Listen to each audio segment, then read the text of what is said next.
Hello everyone.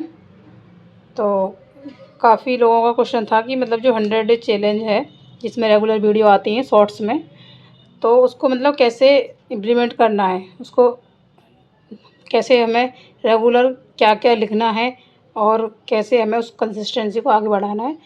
तो उसके बारे में जो प्रश्न थे तो उसको आज बताते हैं बिना किसी देरी करते हुए। तो आपको ऐसे ही, जैसे ये मेरे पास एक छोटी सी स्लिप पैड है, मैं आपको खोल के दिखाऊँ इस तरीके की।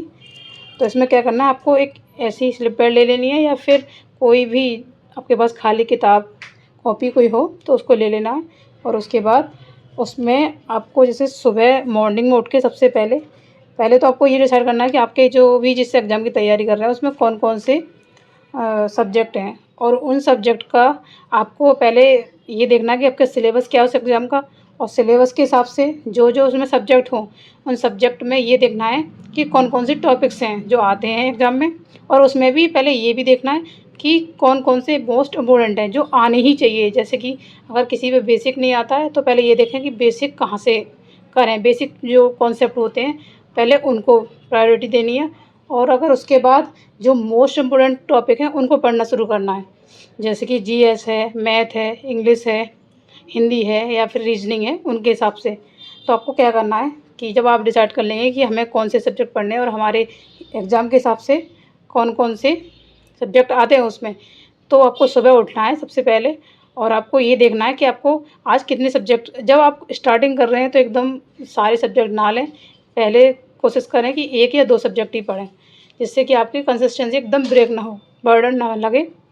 आपको क्या करना है, ऐसे एक स्लिप लेनी है और उस पर क्या करना है कि सबसे पहले जैसे मैंने ये डाला है 4/11/25 को, मैं मैथ, और मैथ में मुझे किस किस टॉपिक पे क्या क्या करना है आज वो सारा कुछ लिखा है। जैसे ये लिखा हुआ है कि सीआई की क्लास आज फर्स्ट मुझे करनी है, और दूसरा ऐसे मैंने बॉक्स बनाया है उसमें लिखा है मैंने कि 80 क्वेश्चन करने हैं और 101 मतलब ये 80 नंबर से 101 तक परसेंटेज के जो सवाल मुझे करने थे वो मैंने लिखा है।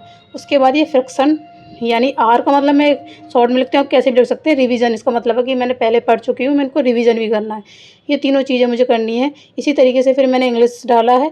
उसके बाद इस पर लिखा है कि क्वेश्चन टैग, ये जो इनकी क्लास है वो लेनी है, 50 OWS करने हैं, 50 वोकैब करने हैं, 1 पैसेज और ऐसे बेसिक मॉक, ये सारी चीज़ें। ठीक है, इस तरीके से आपको जो जो करना है मतलब जितना पढ़ना है, और स्टार्टिंग तो कम से कम में करनी है, क्योंकि आपको ये ना लगे कि एकदम क्या बहुत ये सोचें कि आप एक दिन में ही पढ़ डालेंगे। सबसे मेन चीज़ है हमें अपनी आदत बनानी। ठीक है, तो ऐसे ही जीएस में मैंने सिर्फ देखो ये आधुनिक भारत, ये मैंने रिवीजन में इसलिए लिखा है क्योंकि शायद इस दिन मैंने पूरा पढ़ लिया होगा अब तक, तो रिवीजन मैंने आधुनिक भारत सब डाला है। लेकिन अगर आपको रिवीजन कोई खास कोई टॉपिक करना है, कोई पेज करना है, तो सिर्फ उसी को लिखें, लेकिन लिखें हर एक चीज़, हर छोटी से छोटी चीज़।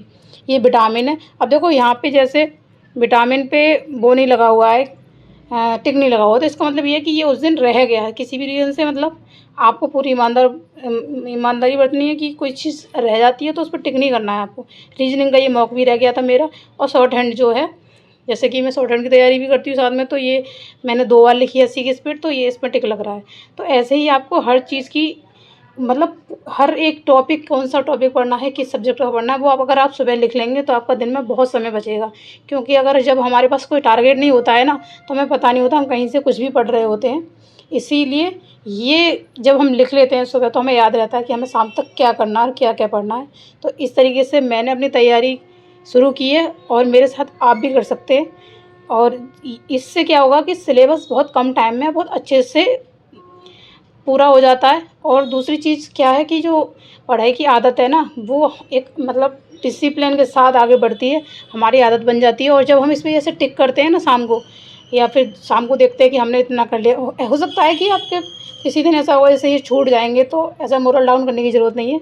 होता है, कभी कभी बीमार भी पड़ते हैं तो, लेकिन इतना, जैसे मैंने एक चार्ट बनाया छोटा सा, उसमें मेरा टारगेट रहता है कि कभी बिल्कुल नहीं पढ़ पाऊँ तो कम से कम एक दिन में 2 घंटे 3 घंटे बिल्कुल निकाल लें, क्योंकि वो आदत नहीं छूटनी चाहिए। चाहे बेशक आप एक दिन 8 घंटे पढ़ रहे हैं, 7 घंटे पढ़ रहे हैं, लेकिन एक दिन नहीं पढ़ पा रहे हैं तो उस दिन ज़्यादा ना तो मॉक दीजिए, जीएस पढ़िए, क्योंकि सिर्फ उसे पढ़नी होती है, या फिर सिर्फ क्लास देखिए, पर ऐसा एक भी दिन सिंगल मत जाने दीजिए कि जिस दिन पढ़ाई ना हो। तो बस, ज़्यादा कुछ नहीं है। आप इस 100 डे चैलेंज को मतलब ये मत सोचिए कि मुझे सिलेबस पूरा करना है, या फिर मतलब मुझे एग्ज़ाम क्रैक करना है, सबसे पहले मेन चीज़ है आदत। अगर आपकी आदत बन जाएगी ना, तो आप 30 दिन में फ़र्क दिखेंगे कि आपको फिर बहुत चीज़ें बदलाव दिखेगा, बहुत लोगों से आगे हो जाएंगे इस स्ट्रेटजी को फॉलो करके। क्योंकि मैं पिछले काफ़ी टाइम से मैंने जब से ये की है, मुझे खुद भी नहीं पता चला है कि कितनी चीज़ें चेंजिंग होती हैं। हाँ, कभी कभी ऐसा होता है कि किसी दिन नहीं हो पाता है टारगेट पूरा, या कम हो पाता है, लेकिन हमें पता तो होता है ना, वो लिखा होता है। जब हम अगले दिन दूसरा टारगेट करेंगे तो हम क्या करते हैं कि जो पीछे वाला टारगेट है ना, एक तरीके से बैकलॉग मान लो, उसको पूरा करना। तो हमें ये रहता है हमारे माइंड में कि हमें वो चीज़ छूट गई, हमें वो पूरी करनी है। तो इससे हमें पता होता है कि हम कितना पढ़ रहे हैं, कहाँ से पढ़ रहे हैं, इसके लिए बहुत ज़रूरी है। और अगर आपने ये 100 दिन का चैलेंज बिल्कुल पूरा कर लिया बिना एक भी ब्रेक के, ब्रेक का मतलब ये नहीं कि 6 घंटे आपको रेगुलर पढ़ना है, किसी दिन 6-7 घंटे पढ़ेंगे और किसी दिन 1-2 घंटे भी होगा, 2 घंटे 3 घंटे, लेकिन इससे कम मत होने देना। पर किसी दिन ऐसा मत होने देना जिस दिन आपने पढ़ाई बिल्कुल नहीं की है, इसको बीच में ब्रेक नहीं होने देना है। जब आप ये 3 महीने के बाद देखेंगे तो आपका, मुझे ऐसा मतलब लगता है कि 100 दिन में आप 50% सिलेबस किसी भी एग्ज़ाम का पूरा कर चुके होंगे। इस तरीके से पढ़ेंगे, फिर आपकी रुचि बढ़ जाएगी। जो आज आप 2 घंटे 3 घंटे या 6 घंटे दे रहे होंगे, आपकी आदत ऐसी बन जाएगी कि आपको 8-8 9-9 घंटे भी पता नहीं चलेंगे उस पर बैठ के कुर्सी पे के कहाँ चले गए।